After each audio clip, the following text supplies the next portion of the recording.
तो यह घी जो है हार्ट के लिए बहुत ही गुणकारी है। तो आपको समझ में आ गया कि ना तो घी जो है किसी उम्र में बंद करना चाहिए, बल्कि स्वस्थ जीना है और स्वस्थ मरना है तो गाय का घी खाना है, और स्वस्थ जीना है और आईसीयू में मरना है तो घी बंद कर दीजिए, खूब लंबी उम्र मिलेगी आपको। तो घी आप खाइए, लेकिन घी खाने के साथ कुछ बातों का ध्यान रखना होगा। पहली बात, घी के ऊपर सादा पानी या ठंडा पानी जहर है, इसलिए घी के ऊपर कुछ न कुछ गर्म लिक्विड लीजिए। जैसे आप खिचड़ी में घी डाल के खाइए, खूब अच्छी तरह मिला के हाथ से, चम्मच से मत मिलाइए। दूध में घी डालिए, उसको भी चम्मच से मत मिलाइए, उसको भी खूब फेंटिए ऊपर ऊपर नीचे करके। क्यों चम्मच से नहीं मिलाना? चम्मच से इसलिए नहीं मिलाना है क्योंकि घी को चमचागिरी पसंद नहीं है।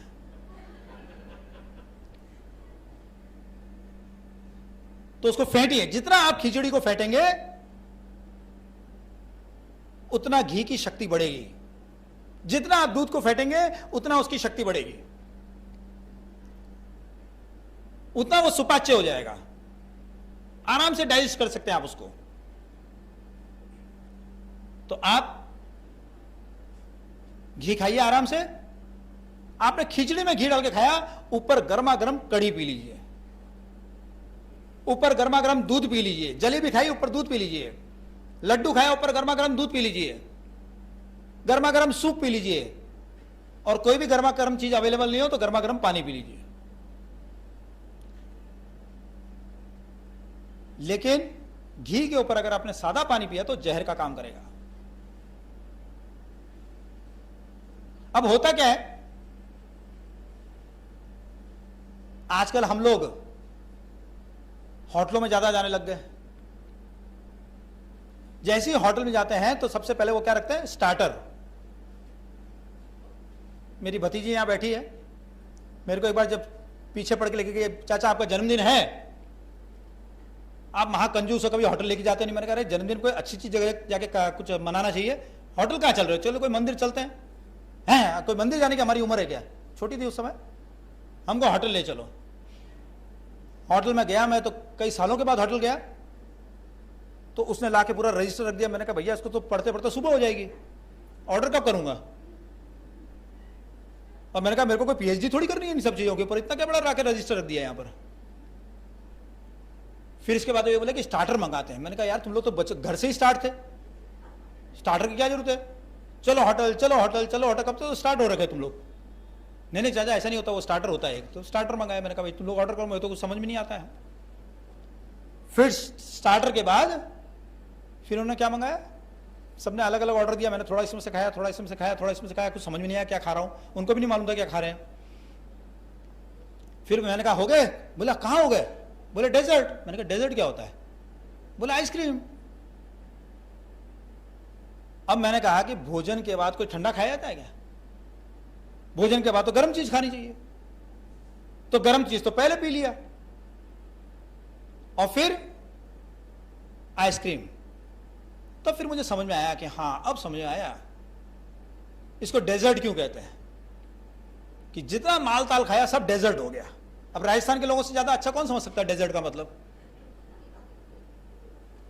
कितना ही बढ़िया खाओ और ऊपर से आइसक्रीम खा लो, सब डेजर्ट।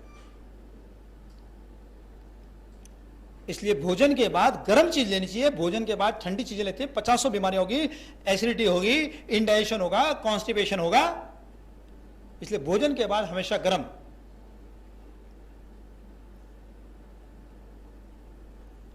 तो घी के साथ गर्म चीज का मेल है। घी के बाद आप गर्म चीज खाते हैं तो घी पच जाता है। दूसरी बात, अगर घी खा के आप दिन में एक बार पसीना बहा देते हैं तो घी अमृत का काम करता है।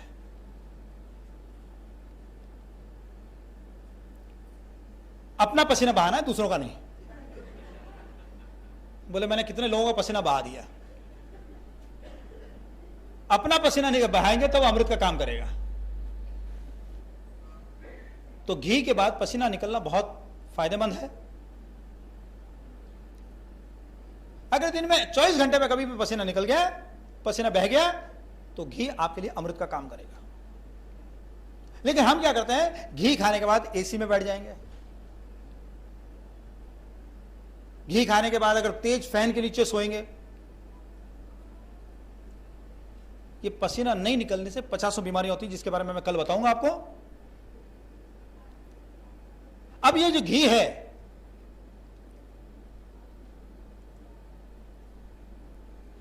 क्या गाय केवल यही देती है क्या? गाय तो हमें दूध भी देती है, और गाय का दूध जो है वो सबसे श्रेष्ठ माना गया है।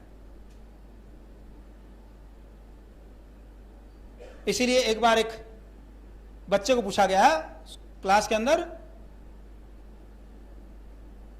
कि भाई सबसे बढ़िया दूध किस जानवर का? तो उसने कहा बकरी का। तो उसकी टीचर ने जब कहा, हाँ, अरे बुद्धू, तुझे पता नहीं कि सबसे बढ़िया दूध जो है गाय का होता है?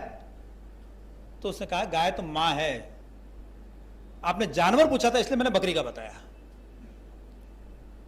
तो गाय के दूध की कहीं तुलना नहीं हो सकती है, वो मां के दूध के समकक्ष है, मां के दूध के बराबर है, इसलिए गाय का दूध सबसे श्रेष्ठ। क्या विशेषता है गाय के दूध के अंदर? अभी कुछ 6-8 महीने पहले खबर आई थी, एक व्यक्ति को पेट में कैंसर हो गया था, उसको केवल देशी गाय के दूध पर रखा गया और धीरे धीरे धीरे धीरे करके उसका कैंसर ठीक हो गया। कोई दूसरा आहार नहीं दिया गया, केवल दूध पे रखा गया। गाय के दूध के अंदर इतनी शक्ति है।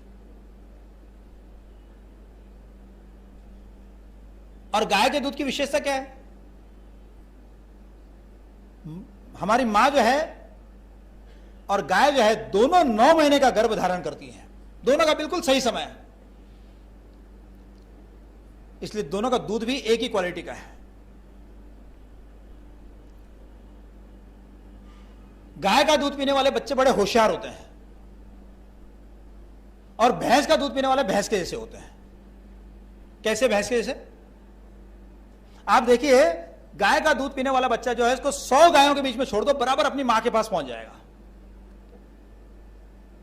और भैंस का जो पाड़ा होता है, उसको छोड़ दो 50 भैंसों के बीच में, कम से कम अपनी 10 मौसियों की लात खाएगा वो, फिर अपनी मां के पास पहुंचेगा। उसको पता ही नहीं चलता मेरी मां कौन सी है, वो जिसके आगे मुंह लगाता है वही लात मारती है। और इसीलिए भैंस का दूध पीने वाला बच्चा जब बड़ा होता है और उसके जीवन में कोई लड़की आती है, तो मां को भूल जाता है, उस लड़की के पीछे पीछे चलने लगता है। फिर उसकी मां कहती है, अरे बेटा, मैंने तेरे को 9 महीने कष्ट से गर्भ में रखा, तेरे को सूखे में सुलाया, सर्दी के दिनों में खुद गीले में सोई, आजकल तो डायपर पहना के सुला जाती है, वो बात अलग है। और तू जब बीमार पड़ता था तो मैं रात रात तेरे सिर पर पट्टी बदलती रहती थी, तेरे पैर दबाती, हाथ दबाती, खाना पीना भूल जाती। आज मुझे सेवा की जरूरत है तो तू मुझे छोड़कर उस कल की छोरी के पीछे पड़ गया। अब मां कुछ भी बोले लेकिन उसके ऊपर कोई असर नहीं होता। क्यों? क्योंकि आपको पता है कि हमारे यहां कहावत है कि भैंस के आगे बीन बजाए भैंस खड़ी पगुराए। अपने कार के आगे भैंस आ जाए, हॉर्न बजाते रहो बजाते रहो बजाते रहो, जब भैंस का मूड होगा तभी हटेगी। लेकिन गाय के पीछे हॉर्न बजाए तो क्या होता है? गाय तुरंत टेकने जाते हैं। जबकि उन्हीं सूफियों को मुसलमानों ने मार मार के अपने देशों से भगाया है। ये गाय का दूध पीने वाला देश है, इसलिए पारसी भी जब भाग कर आए तो उनको यहां शरण मिली, किसी दुनिया के किसी देश में शरण नहीं मिली। जब यहूदी भी आए तो यहूदियों ने जब इजराइल बनाया तो इजराइल बनाते समय लिखा कि विश्व का सभी देशों में हमारे ऊपर अत्याचार हुआ, हर एक देश के बारे में लिखा। लेकिन जब भारत की बारी आई तो उन्होंने कहा कि नहीं, भारत के बारे में हम ऐसा कुछ नहीं कह सकते हैं, भारत में अत्याचार तो बहुत दूर की बात है, हमारे को पूरे सम्मान के साथ वहां रहने का मौका मिला। गाय का दूध पीने वाले इस देश के अंदर करुणा थी, ममता थी, दया थी, प्रेम था, इसलिए सब लोगों को यहां आश्रय मिला। सबको ये लगा कि ये हमारा अपना घर है। इसलिए अगर आप चाहते हो कि भैया हमको अपने बच्चों को केवल भाषणबाजी से कोई देशभक्त नहीं बनता है। कान की तो विशेषता ही भगवान ने ऐसी दी, 2 कान दिए हैं, जितना आप देशभक्ति का संस्कार भरते हो ना यहां से, वो सब बकवास यहां से निकल जाता है। जिसने गाय का दूध नहीं पिया उसके यहां अंदर जाता ही नहीं है। सब इधर से सुनता है इधर से निकल जाता है, भगवान का नाम इधर से सुनता है इधर से निकल जाता है। इसलिए पहले गाय का दूध पिलाइए तब कुछ अंदर जाएगा। भैंस का दूध पिया तो थोड़ी देर के लिए अंदर जाएगा, वापस निकल जाएगा। और ये गाय का दूध जो है ये यहां अमृत है। आयुर्वेद ने अमृत कहा है इसको। लेकिन वेस्टर्न कंट्रीज के अंदर क्या जाता है, वहां कहा जाता है मिल्क इज वाइट पॉइजन। क्यों? 2 देश के वैज्ञानिक एकदम अलग अलग निष्कर्ष पे कैसे पहुंचे? क्योंकि वास्तव में जो भारत की गाय है वही गाय है, और जो यूरोप अमेरिका जहां पर होते हैं वो गाय नहीं है, वो पूतना है, उसका दूध जहर है। अभी न्यूजीलैंड के एक साइंटिस्ट ने एक पुस्तक लिखी, डेविल इन द मिल्क। उस पुस्तक में उसने लिखा कि हमारे यहां की जो गाय हैं उनका मिल्क A1 मिल्क है और यह जहर है, जबकि भारत की गाय जो है उनका दूध A2 मिल्क है और वो अमृत है। A1 मिल्क के कारण क्या हो रहा है? बहुत सारी बीमारियां फैल रही है, जिनमें से कैंसर, डायबिटीज, आर्थराइटिस ये प्रमुख बीमारियां हैं। और इसलिए डेनमार्क जो अपने मिल्क का पाउडर बना बना के भारत को और दूसरे देशों को देता है, वही डेनमार्क जो है उसके जो मॉल्स हैं, सुपरमार्केट हैं, उसके अंदर वहां पर A2 मिल्क बिकता है। वो लोग A2 मिल्क पी रहे हैं। ब्राजील से इंपोर्ट करते हैं वो, क्योंकि ब्राजील के अंदर बहुत बड़ी मात्रा में देशी गायें हैं। भारत की गाय वो लेके गए और उन्होंने वहां उसको डेवलप किया, तो ब्राजील से वो खरीदते हैं, और ब्राजील से खरीदते हैं और खुद डेनमार्क अपने मिल्क का पाउडर बना बना के एक्सपोर्ट कर रहा है, और भारत जैसे देश उसको ले रहे हैं।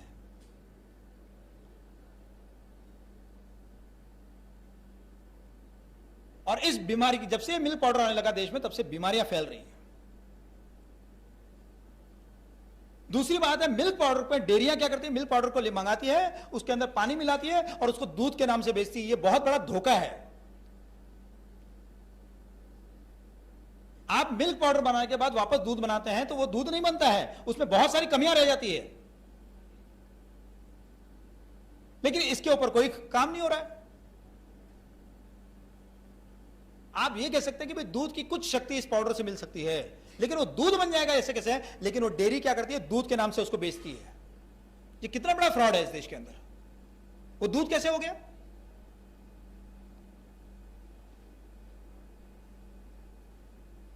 तो ऐसी बहुत सारी गड़बड़ियां चल रही है। तो गाय का दूध जो है उसकी कोई बराबरी नहीं कर सकता है। आप गाय का दूध मंगाइए। तुलसी प्रिया प्रभु यहां बैठे, मैंने आपका परिचय भी करा दिया। वो गाय का दूध, जो गाय के दूध का महत्व जानते हैं, उनको पहुंचाने का प्रयत्न कर रहे हैं। पथमेड़ा के डेयरी जो है वहां से दूध यहां आ रहा है। भागीरथ का नाम सुना था आपने? वो गंगा को लेके आए धरती पर। कहां से? स्वर्ग से। हमारे तुलसी प्रिया प्रभु जी है, वो पथमेड़ा से गाय का दूध आपके लिए लेके आए हैं। एक मिशन है इनका, कष्ट उठा रहे हैं।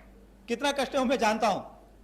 3 बजे उठना पड़ता है, क्योंकि दूध ऐसी चीज है, आपके घर में थोड़ी दिन लेट आए ना तो आपकी गौ भक्ति गायब हो जाती है। अरे यार क्या है, 7 बजे दूध पहुंचाते हैं, 7 बजे को दूध, हमारे बच्चे चले जाते हैं, ये चले जाते हैं। कितने लोगों की बातें सुननी पड़ती, बड़े प्रेम से ठंडे भाव से सबका सुनते हैं। हाँ हाँ कल ठीक पहुंच जाएगा, समय पर पहुंच जाएगा। उनको सबको बोलना पड़ता है, जवाब देना पड़ता है। उनको लगता है जैसे तुलसी प्रिया प्रभु जी ने जो है वो धंधा खोल रखा है दूध का। ये दूध अवेलेबल करा रहे हैं, दूध बेच नहीं रहे आपको। इसलिए इनके इस कार्य में आप सहयोग कीजिए कि अपनी कॉलोनी में आप दूध पहुंचाइए, आसपास के लोगों को जगाइए कि भाई गाय का दूध पिए। अब कई लोग बोलते हैं कि भाई हमको दूध सूट नहीं करता है, हम दूध पीते हैं तो हमारे को पेट में गड़गड़ाहट होने लगती है। ऐसे लोगों को 2 उपाय बताता हूं।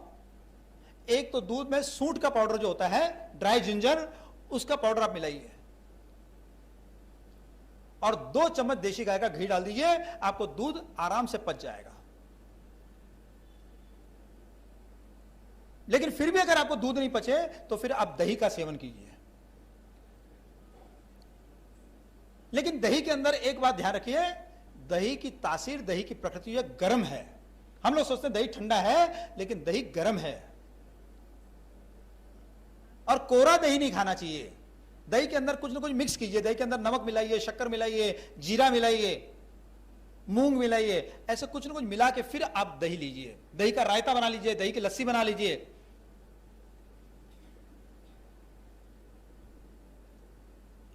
तो दही जो है, लेकिन एक महीना जो श्रावण के बाद आता है भाद्रपद, भाद्रपद के महीने में दही नहीं खाना चाहिए। और दही में कितना जबरदस्त गुण है हम लोग सब जानते हैं कि हम कहीं जाते हैं तो जाते समय क्या करते हैं, 1 चम्मच दही खा लेते हैं कि भाई सब काम सही होगा। इसे कहते हैं दही तो सब काम सही। अब हम जब यात्रा पे जा रहे हैं तब दही खाते हैं, लेकिन एक आत्मा जो यात्रा पर आई है पृथ्वी पर, उसको दही खिलाएं तो क्या परिणाम होता है। आज विकलांग बच्चे, मंदबुद्धि बच्चों की समस्या बढ़ती जा रही, डिसलेक्सिक बच्चे हो रहे हैं, ऑटिज्म के शिकार बच्चे हो रहे हैं। जैसे ही माता को पता चले कि उसने कंसीव कर लिया है, तुरंत चांदी के प्याले में देशी गाय का दूध जमाकर उसका दही खाना शुरू कर दे, सुबह सुबह ताजा, खट्टा ना हो, तो कभी भी विकलांग या मंदबुद्धि संतान ही नहीं होगी। आज मंदबुद्धि बच्चों के लिए, विकलांग बच्चों के लिए स्कूलें खोली जाती है स्पेशल, उनके लिए स्पेशल हॉस्पिटल्स खड़े किए जाते हैं, डॉक्टर्स को ट्रेनिंग दी जाती है। यह साइंस है। जब पेट में ही उस बच्चे का सुधार करते हैं कि ऐसे बच्चे ही नहीं हो, यह साइंस है। इसलिए देशी गाय का दही जो है वो बहुत ही गुणकारी है, वो गर्भवती माता को खिलाइए। इस दही से जो छाछ बनती है ये और भी अद्भुत है। जो नियमित रूप से छाछ पीता है उसको कभी भी कैटरेक्ट नहीं हो सकता है, मोतियाबिंद नहीं हो सकता है, उसके कभी भी किडनी में स्टोन नहीं हो सकता है, उसको कभी भी गॉल ब्लैडर का स्टोन नहीं हो सकता है, उसको कभी भी जॉन्डिस नहीं हो सकता है, पीलिया नहीं होगा, उसको टाइफाइड नहीं होगा। जिसका डाइजेशन खराब है उसके लिए बहुत ही बढ़िया है। और जिसको संग्रहणी की बीमारी है, कोलाइटिस की बीमारी है, ऐसे लोगों को लंबे समय तक छाछ पर रखिए, बिल्कुल कोलाइटिस ठीक हो जाएगी। लेकिन आजकल छाछ बनती नहीं घरों में। क्यों? क्योंकि हम लोग क्या करते हैं, दही में पानी मिलाते हैं, थोड़ा सा ऐसा मत दिया, हो गई छाछ तैयार। छाछ का मतलब होता है जिस दही में से मक्खन निकल गया है, वो मक्खन निकलने के बाद जो पीछे बचता है उसको छाछ कहा जाता है। और उसके लिए 2 मिनट करने से काम नहीं चलता, उसके लिए आधा घंटा करना पड़ता है। अब आधा घंटा कौन करे मेहनत? तो इसलिए वैसे कहा गया है कि छाछ जो है वो देवताओं को भी दुर्लभ है। और जैसे जैसे हमारे पास पैसा आने लगता, हम देवता से कम होते थे, हम भी तो देवता बन गए हैं। और इसलिए, और आजकल तो महिलाएं कमाने लग गई हैं,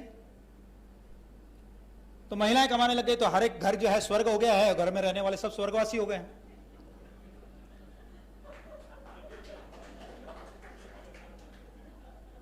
तो अब हम तो देवता हो गए तो हमारे को छाछ मिलेगी कहां से? क्योंकि उनको तो ड्यूटी पे जाना है। अब छाछ कौन बनाए? इसलिए छाछ मिलती नहीं है तो ड्यूटी पे जाती हैं, खूब कमाती हैं और बाद में डॉक्टर को दे आती हैं कि आज पतिदेव बीमार है, आज सासू जी बीमार है, आज बेटा बीमार है, आज बेटी बीमार है, और कभी खुद बीमार है।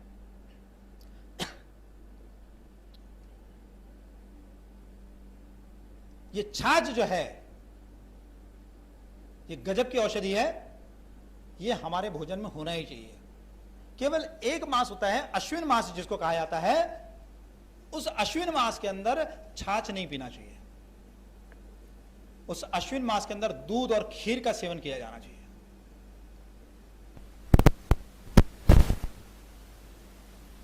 ऐसे ही एक महीना है श्रावण का। इस श्रावण के महीने में दूध नहीं पीना चाहिए। आने वाला है, समय आ गया है श्रावण का।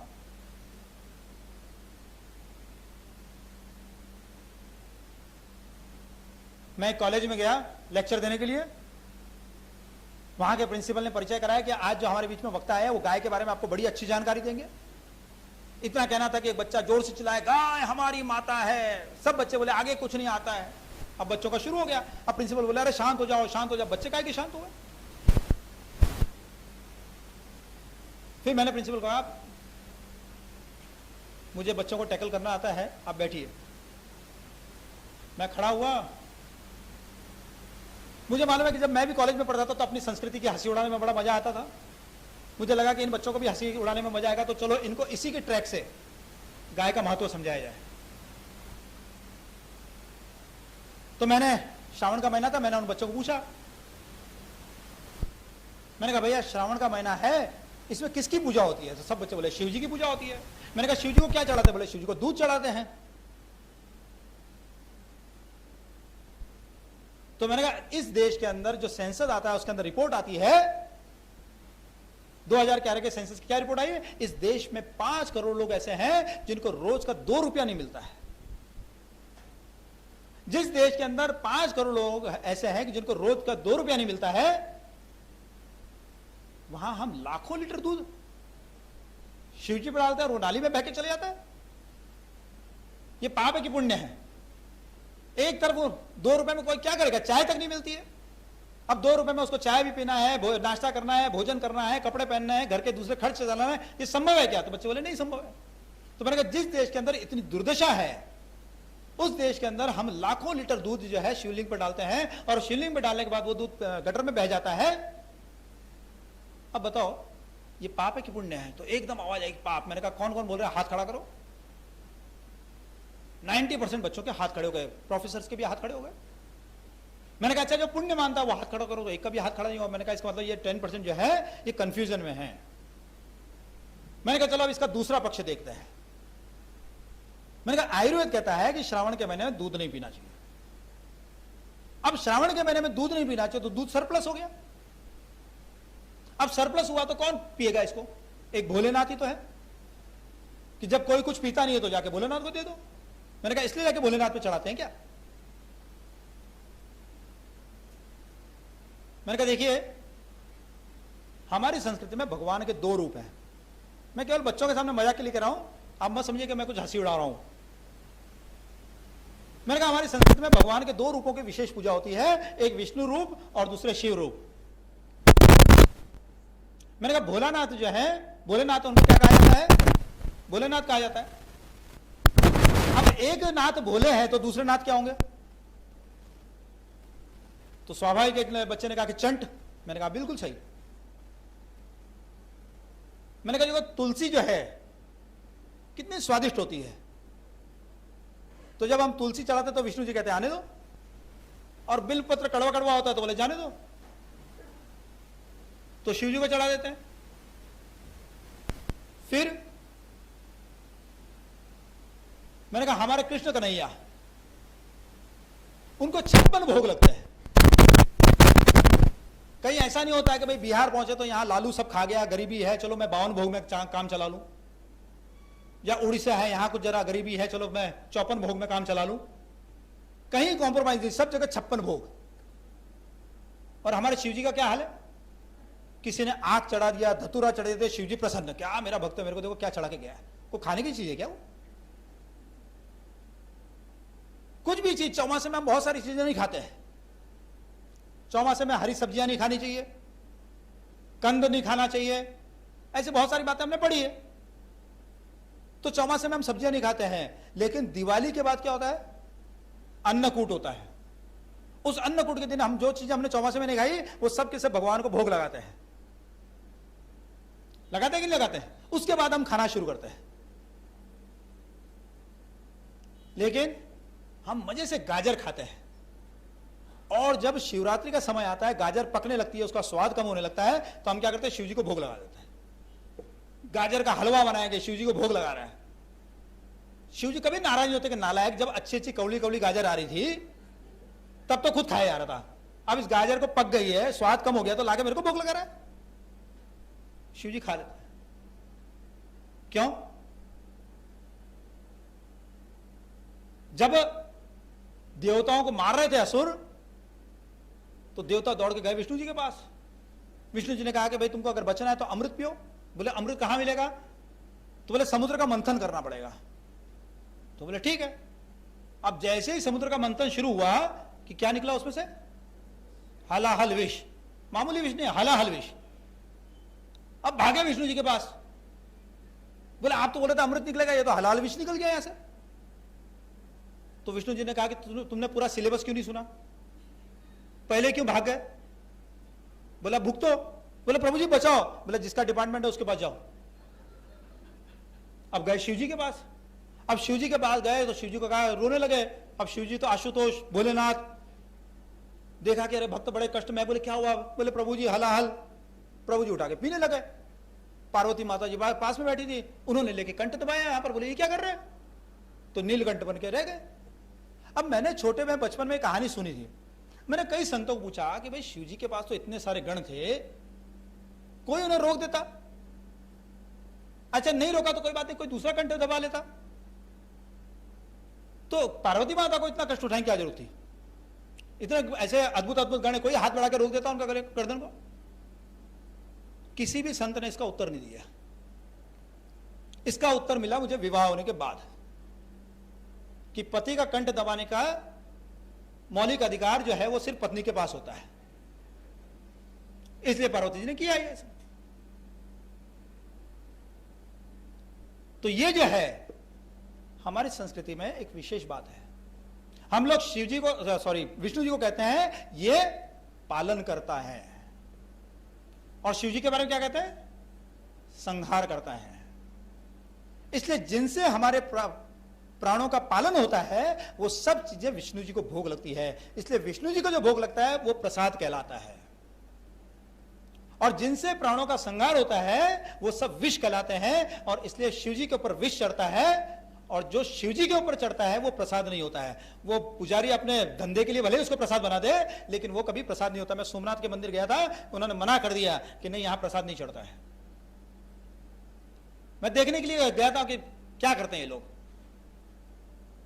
इसलिए शिव जी को जो भोग लगता है वह प्रसाद नहीं होता है। इसलिए पहले हमारे यहां पर क्या होता था कि हमारी आयुर्वेद कहता है कि महाशिवरात्रि के बाद गाजर नहीं खानी चाहिए, क्योंकि महाशिवरात्रि के बाद गर्मी शुरू हो जाती है। गाजर की प्रकृति गर्म है, और अगर महाशिवरात्रि के बाद गाजर आपने खाई तो गाजर नुकसान करेगी। लेकिन कैसे पता चले जनता को गाजर नुकसान करेगी महाशिवरात्रि के बाद? तो जैसे ही शिवजी पर भोग लग जाता था कि जनता जान जाती थी कि अब यह गाजर खाने के लायक नहीं है। ऐसे ही दूध जो है यह शरीर में वात को बढ़ाता है, गैस को बढ़ाता है। श्रावण के महीने में वात ज्यादा बढ़ता है, जिसको मैं कल समझाऊंगा आपको और अच्छी तरह। इसलिए श्रावण के महीने में दूध वात बढ़ा सकता है, इसलिए श्रावण के महीने में दूध नहीं पीना। कैसे पता चले जनता को? तो जैसे ही जनता देखती थी कि शिवजी के ऊपर दूध चढ़ने लग गया, जनता समझ जाती कि अब दूध नहीं पीना है। हम जानते हैं कि वात के कारण सबसे ज्यादा मौत होती है, क्योंकि बुढ़ापे में वात बढ़ता है, और इसलिए सबसे ज्यादा सर्दियों के अंदर बूढ़े लोगों की मौत होती है। तो वात जो है वह सर्दियों में बढ़ता है, श्रावण के महीने में भी वात बढ़ता है। और उस समय गाय, क्योंकि श्रावण के महीने में हम क्या कहते हैं कि श्रावण के महीने में पत्ते नहीं खाने चाहिए, पत्ते वाली सब्जियां नहीं खानी चाहिए। और गाय उस समय क्या खा रही है? गाय तो पत्ते ही खा रही है। इसलिए श्रावण के महीना जो है वो उसमें दूध में विशेष वात होता है, वो ज्यादा वात बढ़ाता है, इसलिए श्रावण के महीने में दूध नहीं पीना चाहिए। अब ये नहीं कि दूध सरप्लस हो गया इसलिए शिव जी के ऊपर डाल दिया। मैंने कहा यह विज्ञान था जो हमारे धर्म से जुड़ा हुआ था, पहले लोग जानते थे इस बात को। तो मैंने कहा अब जिनको समझ में आ गया कि शिव जी के ऊपर दूध क्यों चढ़ा जाता है, नहीं, मैंने फिर पूछा उनको कि अब मुझे बताइए कि शिव जी के ऊपर दूध चढ़ाना पाप है, ये कौन कौन मानता है? तो एक कभी हाथ खड़ा नहीं हुआ। मैंने कहा जो भूखे प्यासे हैं, जो हमारी गलत नीतियों का शिकार होके भूखमरी के शिकार हो गए हैं, अगर ऐसा व्यक्ति जिसका शरीर कमजोर है और हम उसको दूध पिला दें श्रावण के महीने में कि भाई शिव जी के ऊपर क्यों चढ़ाना दूध, गरीबों को दूध पिलाओ श्रावण के महीने में, अगर हमने ऐसा किया और जो पहले से भूखमरी का शिकार है तो उसके शरीर में वात और बढ़ जाएगा और नहीं मरता होगा तो मर जाएगा। मैंने कहा अब बताओ मुझे कि कौन मानता है कि शिव जी के ऊपर दूध चढ़ाना पाप है?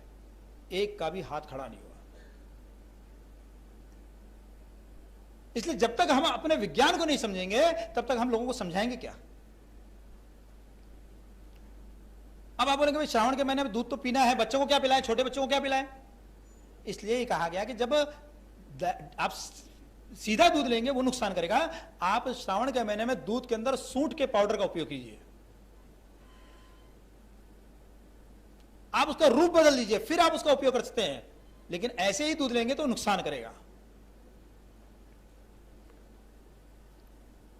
घी का उपयोग कीजिए, हल्दी का उपयोग कीजिए, दालचीनी का उपयोग कीजिए, उसके अंदर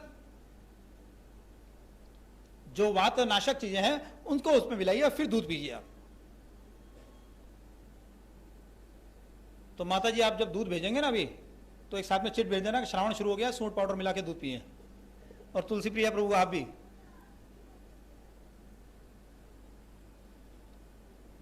नहीं तो तुलसी प्रिया प्रभु बोलेंगे एक तरफ बोले लोगों को दूध पीने के लिए और दूसरी तरफ बोले दूध नहीं पीना श्रावण में।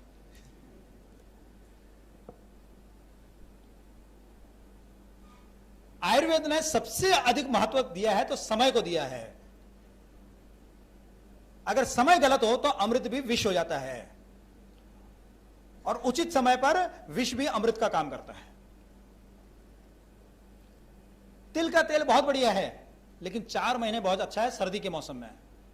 बाकी के मौसम में आप थोड़ी मात्रा में खा सकते हैं, लेकिन वैशाख के महीने में कोई भी तेल नहीं खा सकते आप।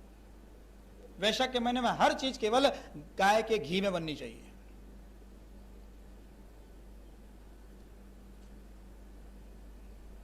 अब जब हम दही को मत के छाछ बनाते हैं तो क्या निकलता है? मक्खन। जिनको घी डाइजेस्ट नहीं होता है आप उनको मक्खन खिलाइए, लेकिन मक्खन के अंदर एक बात है कि मक्खन उसी दिन खाना चाहिए ताजा। आप सोचेंगे फ्रिज में रख रख के मक्खन खाएंगे, नहीं चलेगा, नुकसान कर जाएगा मक्खन। और मक्खन के अंदर आप मिश्री मिला लीजिए। भगवान को भोग लगाते हैं ना माखन मिश्री का, तो हम भी माखन मिश्री खाएं। जन्माष्टमी के आसपास हम अगर रोज मक्खन खाएं तो बहुत सारी बीमारियां दूर हो जाती है। तो इसलिए जन्माष्टमी के बाद भगवान को भोग लगा लिए बाल गोपाल को मक्खन का, और फिर खाना शुरू कर दीजिए उसको। एक बात बता दूं कि आप लोग जो घर में घी बनाते हैं वो गलत विधि से बनाते हैं। हम लोग क्या करते हैं कि दूध को गर्म करते हैं, दूध की जो मलाई होती है उसको इकट्ठा करते रहते हैं 4-5 दिन तक। जब वो इकट्ठी हो जाती है फिर हम क्या करते हैं, उसको फ्रिज से बाहर निकाल देते हैं, उसके अंदर थोड़ा दही डाल देते हैं और दूसरे दिन उसको मथ लेते हैं। ये गलत तरीका है। हम जो जावण लगाते हैं दही का, ये केवल गर्म चीज में लगता है, गर्म दूध में लगता है, ठंडे में नहीं लगता है। आपने फ्रिज की मलाई निकाल के बाहर रख दी और रूम टेम्परेचर पर जावण दे दिया, वो लगने वाला नहीं है। इसलिए आप क्या कीजिए कि दूध को मलाई के साथ जमा दीजिए, जब वो दही बन जाए तो उस दही की मलाई इकट्ठा कीजिए, दूध की मलाई इकट्ठी मत कीजिए। और या फिर अगर आप दूध की मलाई इकट्ठा करते हैं तो जैसे समझो 250 ग्राम दूध की मलाई इकट्ठी हो गई, तो 250 ग्राम दूध को गर्म कर लीजिए और उस गर्म दूध के अंदर वो मलाई डाल दीजिए और फिर उसको जमा दीजिए, और फिर उसको मत के आप घी बनाइए। आप ऐसे जो मलाई से घी बना रहे हैं वो घी आपको नुकसान करेगा, कोलेस्ट्रॉल बढ़ाएगा आपका।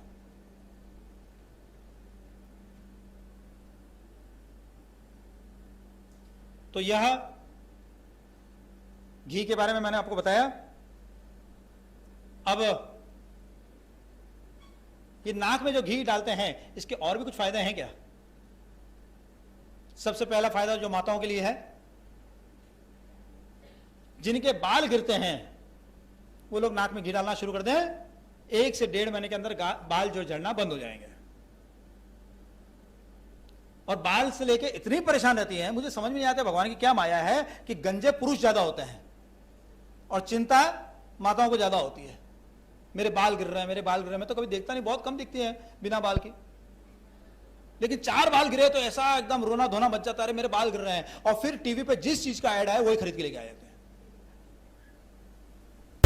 टीवी पे ऐड आया ऑल क्लियर का, लेके आ गई, और दूसरे जो थे वो भी क्लियर हो गए क्योंकि नाम ही ऑल क्लियर। आपको एक चीज फॉर्मूला देके जाता हूं, जिस चीज का टीवी पर ऐड आए वो चीज कभी नहीं खरीदना। क्यों? क्योंकि सब घटिया चीज का टीवी पर ऐड आता है। कभी गन्ने के रस का ऐड देखा आपने टीवी में? नींबू शरबत का या छाछ का ऐड देखा? थम्सअप का, पेप्सी का ऐड देखा? क्यों? क्योंकि घटिया चीज है। मैगी का ऐड देखा आपने? कितना चला, 32 साल चल गया ऐड के बल पर, केवल 2 मिनट में सत्यानाश कर दिया पूरे देश का। तो ये जो है घटिया चीज सबका टीवी पर ऐड आता है। आजकल टीवी पे एक ऐड आता है घी का, देशी गाय का घी, ऐसा आता है क्या ऐड? गाय का देशी घी, मतलब क्या? गाय देशी नहीं है और घी को देशी बोल रहे हैं। मेरा जूता है जापानी, वो गाना था ना, वैसा ही है कुछ।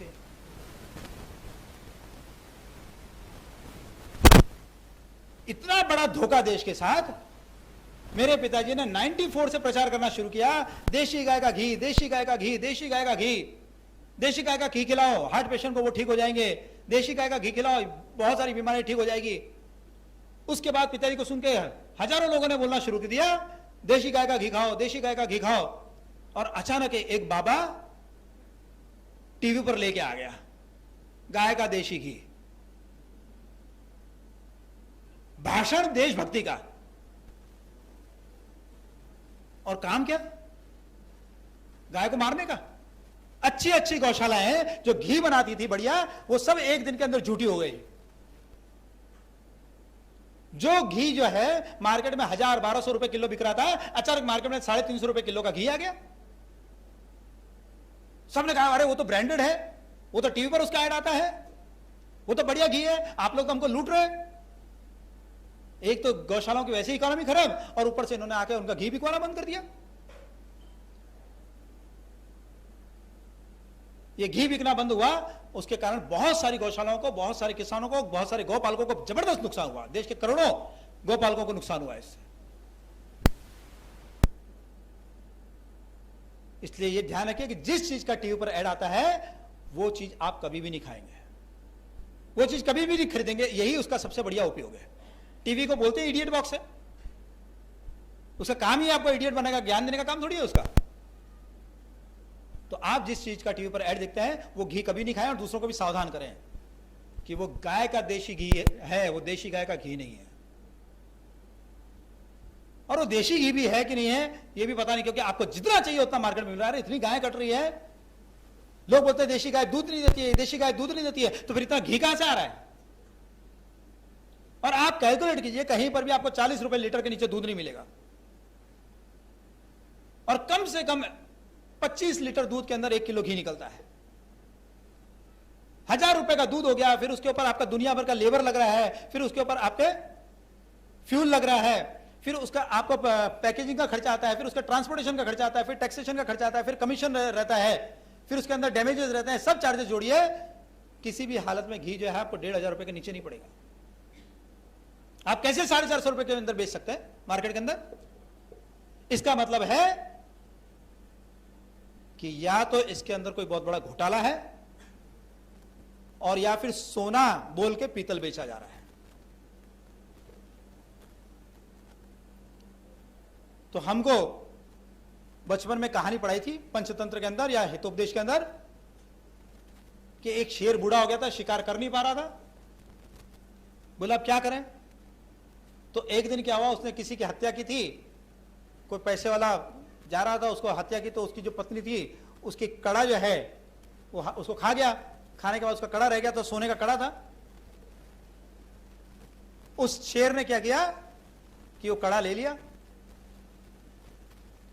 कड़ा लिया तो देखा कि एक ब्राह्मण वहां से जा रहा है। तो उसने कहा, ब्राह्मण देवता, अब मेरा आखिरी समय आ गया है और मैं भी भगवान के नाम में लग गया हूं, और मैं भगवान के नाम में लग गया हूं, और मैं सोच रहा था कि भाई भगवान का नाम तो ले रहा हूं, लेकिन मेरे पास एक कड़ा है, तो मैंने सोचा कि भाई कड़ा किसी ब्राह्मण को दे दूं तो मेरा भी उद्धार हो जाए। मैंने जीवन में बड़ा पाप ही पाप किया है, तो मैं तुम्हारे को देना चाहता हूं, तुम ये कड़ा ले लो और मेरा उद्धार करो। ब्राह्मण के मन में लालच आ गया, सोने का कड़ा, मैं तो भिक्षा मांग के थोड़ा थोड़ा लेकर आता, आज पूरा सोने का कड़ा मिल रहा है, ब्राह्मणी को ले जाके दूंगा, ब्राह्मणी बड़ी खुश हो जाएगी। अब उसके मन में लालच आ गया और वो शेर की तरफ बढ़ा। उसने कहा, तुम मुझे खाओगे तो नहीं? अरे बोले, खाऊंगा क्या, दांत ही नहीं है मेरे, क्या खाऊंगा? तो उसने देखा कि ठीक है। वो आगे बढ़ा, और जैसे ही आगे बढ़ा कि वहां दलदल था, उस दलदल के अंदर फंस गया। और फंसने के बाद क्या किया, शेर ने उसको पकड़ा और बोले, यार आगे के दांत नहीं, पीछे के दांत तो है, थोड़ा टाइम लगेगा तेरे को खाने में, धीरे धीरे खाऊंगा, मेरे को भी कहां जल्दी है। एक दिन तेरा हाथ खाऊंगा, एक दिन पैर खाऊंगा, धीरे धीरे खाऊंगा, 2-4 दिन तो काम चलेगा मेरा। आज हम ऐसे लालच में फंस जाते हैं। ऐसे कोई बोल देता है कि घी इस भाव, और हम लोग खरीदने चल लग जाते हैं उसको, घी। ये टीवी ने हमारे अंदर खूब लालच पैदा किया है, इसलिए जिस चीज का टीवी पर ऐड आया उसको कभी मत खरीदिए।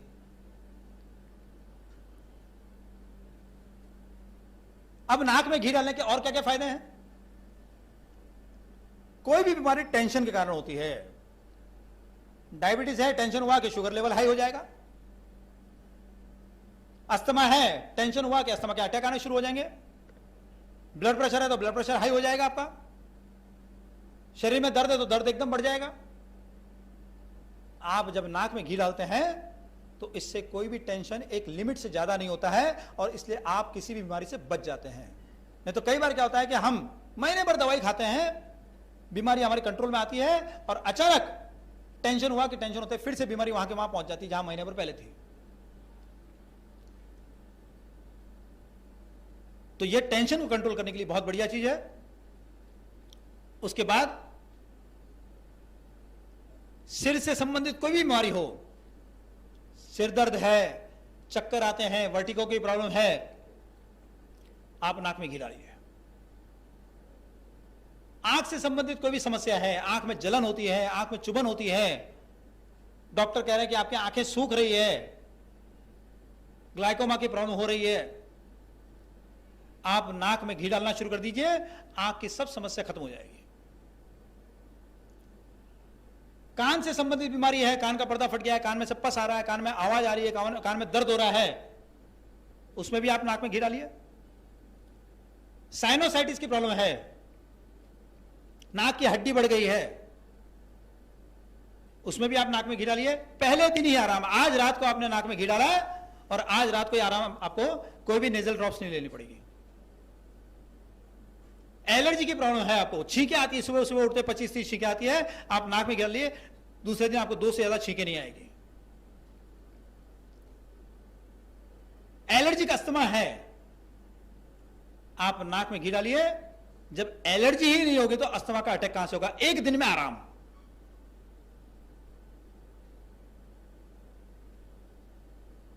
खर्राटे की समस्या है, आप नाक में घी डालिए, खर्राटे में आपको एकदम आराम हो जाएगा। आपको तो आराम ही रहता है, खर्राटे में तो पास वाले को परेशानी होती है। नींद नहीं आती है किसी को, नींद नहीं आती, आप नाक में घी डालना शुरू कर दीजिए, एकदम गहरी नींद आएगी। नींद का लंबाई से ज्यादा संबंध नहीं है, नींद का गहराई से संबंध है। और हमारे देश के कई प्रधानमंत्रियों के बारे में मैंने जब पढ़ा तो मालूम पड़ा कि वो केवल 3-3, 3.5 घंटे सोते थे। इतना देश भर का काम कर रहे हैं, केवल 3-3.5 घंटे सोकर भी फ्रेश, क्योंकि नींद गहरी होनी चाहिए। नाक में गाय का घी डालेंगे तो गहरी नींद आएगी आपको। एक बार एक माता जी ने मुझे फोन किया कि जब से नाक में घी डाल रहे हैं तब से नींद गायब हो गई। मैंने कहा ऐसे कैसे हुआ? मैंने कहा ऐसे कैसे हुआ? बोले नहीं, मेरे प्रभु जी को जो है ना, इनके खर्राटे बहुत आते थे, तो मैंने इनके नाक में घी डालना शुरू कर दिया। अब इनके खर्राटे बंद हो गए तो मैं रात को उठ उठ के देखती रहती हूँ कि सो रहे हैं कि जाग रहे हैं, तो इसलिए मेरी नींद खराब हो गई है। यह है घी का साइड इफेक्ट। तो ये नाक में घी डालने के बहुत सारे फायदे हैं, आप प्रयोग करते जाइए। हमने 90 से अधिक बीमारियों पर प्रयोग किया, जबरदस्त रिजल्ट आया है इसका। और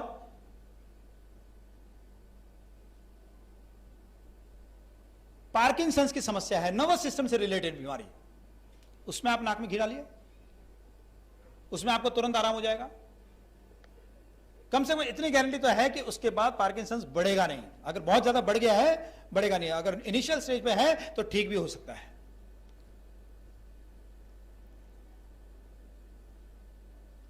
अब बोलिए कि जो हम नाक में 2-2 बूंद डाल रहे हैं, इसका ऐड आना चाहिए था टीवी पे, 2 बूंद जिंदगी की। पता नहीं किसकी ऐड आ रहा है, और उसका आगे जाके क्या रिजल्ट आएगा इसका भी पता नहीं। मालूम पड़ेगा 20 साल के बाद वो कौन सी बूंदे थी जिसने एक पीढ़ी की पीढ़ी का नाश कर दिया। तो यह, लेकिन इस घी का कोई ऐड नहीं दे रहा है। अब गाय केवल दूध, दही, घी इतना ही नहीं देती है,